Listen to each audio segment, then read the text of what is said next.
Assalamualaikum. Hari ni cikgu nak sambung sejarah tahun 5. Kita masuk kepada topik 2, unit 2, agama Islam di Malaysia. Okey. Hari ni cikgu nak cakap simple je. Cikgu akan ceritakan, kita akan menyentuh tentang Islam sebagai sebuah warisan negara. Yang kedua, fokus kedua adalah latar belakang agama dan kepercayaan masyarakat di tanah Melayu. Okey. Yang ketiga, sejarah kedatangan Islam pada zaman Kesultanan Melayu Melaka. Okey. Ketiga-tiga fokus yang cikgu ingin sampaikan hari ini, perlu dengar elok-elok, dan pada hujung video ni akan ada soalan. Seperti biasalah, kamu perlu jawab. Okey? Okey, kita teruskan dengan yang pertama. Okey. Agama Islam sebagai agama Islam di Malaysia. Okey, dalam perlembagaan termaktub agama Islam sebagai agama rasmi negara ya. Okey, dalam perlembagaan ada termaktub yang sedemikianlah. Okey, kita teruskan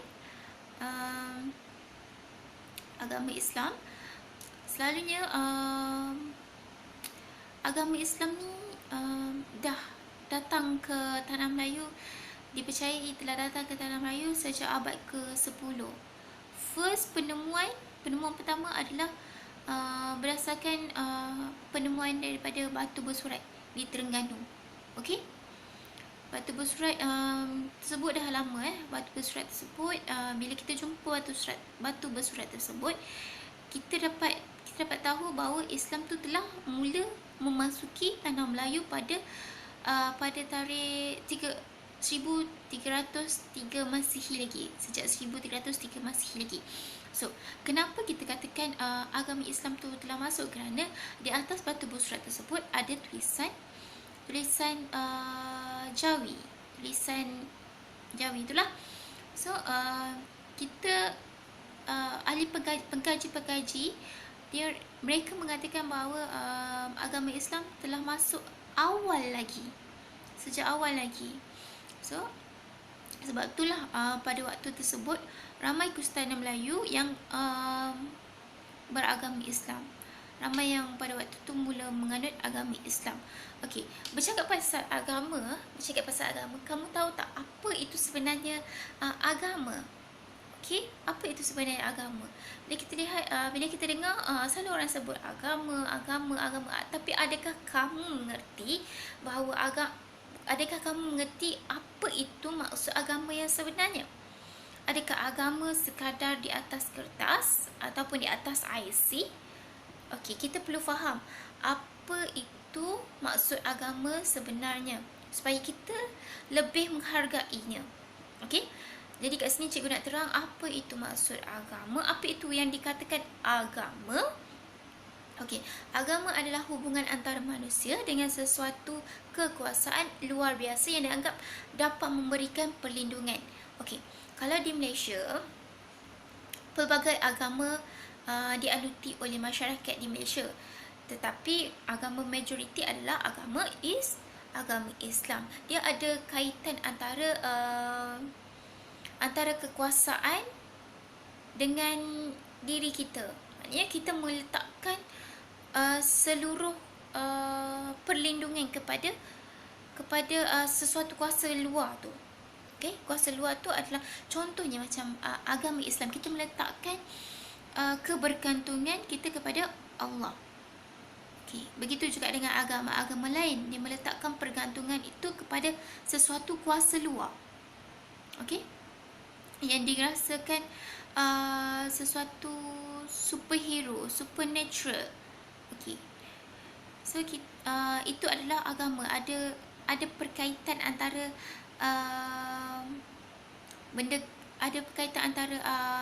perkara-perkara gaib dan manusia. Okey. Kita boleh juga katakan adalah agama itu adalah hubungan yang suci.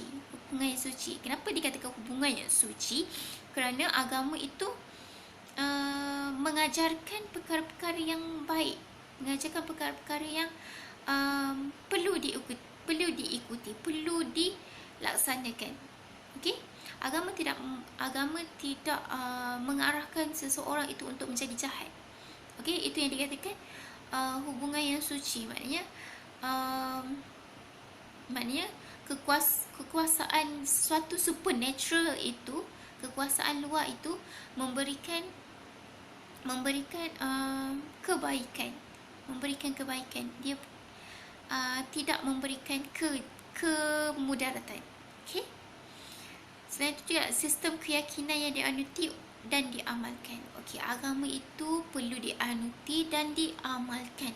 Sekadar dianuti tetapi tidak diamalkan, itu tidak dikatakan sebagai sepenuhnya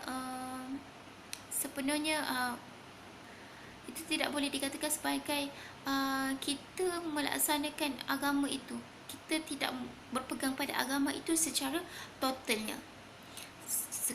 Kerana agama itu perlu dianuti dan dilaksanakan, dan perlu diamalkan. Sekadar tahu tidak cukup, perlu diamalkan, perlu ditunjukkan, perlu diapresiasikan. Okey. Seterusnya, agama itu juga dipercayai sebagai konsep hidup selepas mati. Ya, adanya konsep hidup selepas mati. Maknanya kalau mengikut kepercayaan agama Islam, hidup selepas mati apa? Hari akhirat, ada pembalasan di hari akhirat nanti. Itu adalah konsep hidup selepas mati. Whether kita nak masuk neraka ataupun syurga. Okey, semua agama mengajarkan begitu. Okey.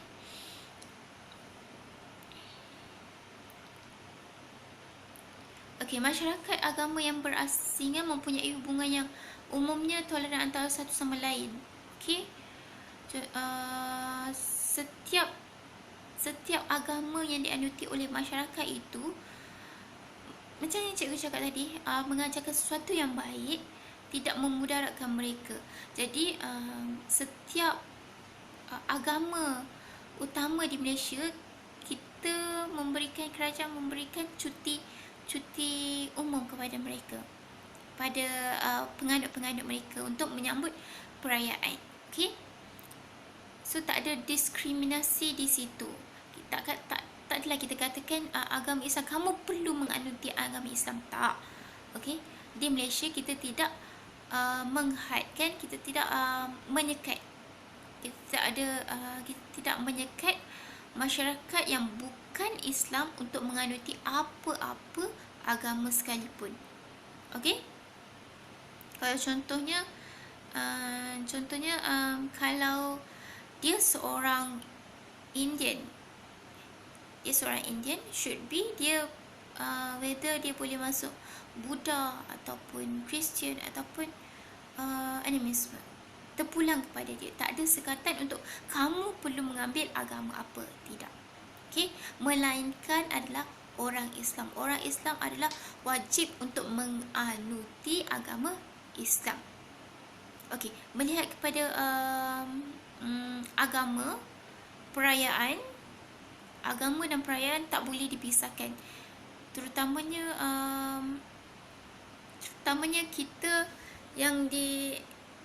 kita agama Islam.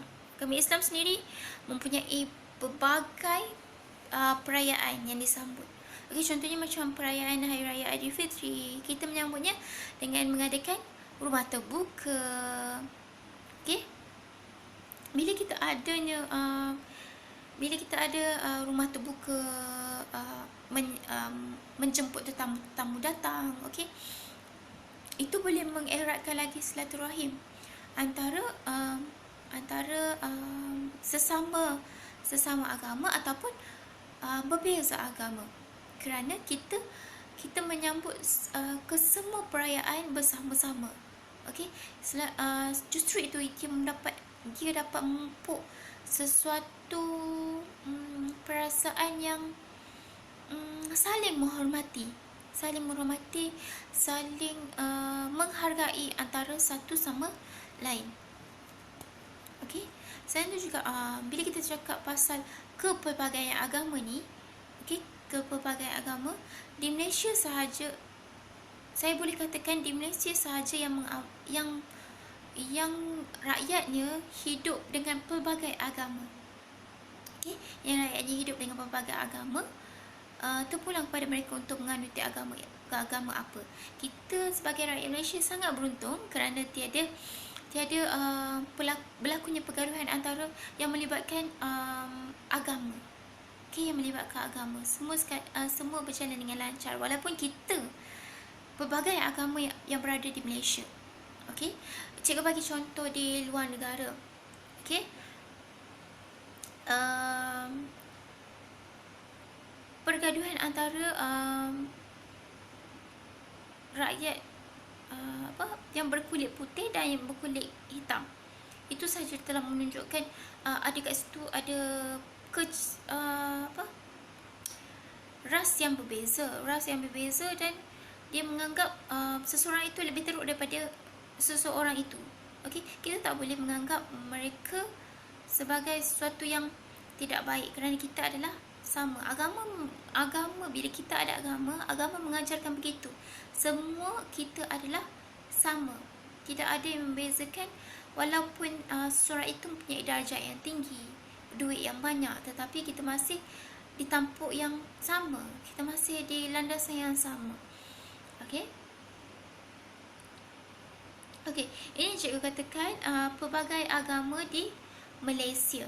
Bila kita cakap Malaysia terkenal dengan pelbagai agama. Antaranya agama yang biasanya dianuti oleh rakyat Malaysia sendiri adalah agama animisme, Buddha, Hindu, agama Islam dan agama Kristian. Itu adalah agama-agama yang dominan di Malaysia.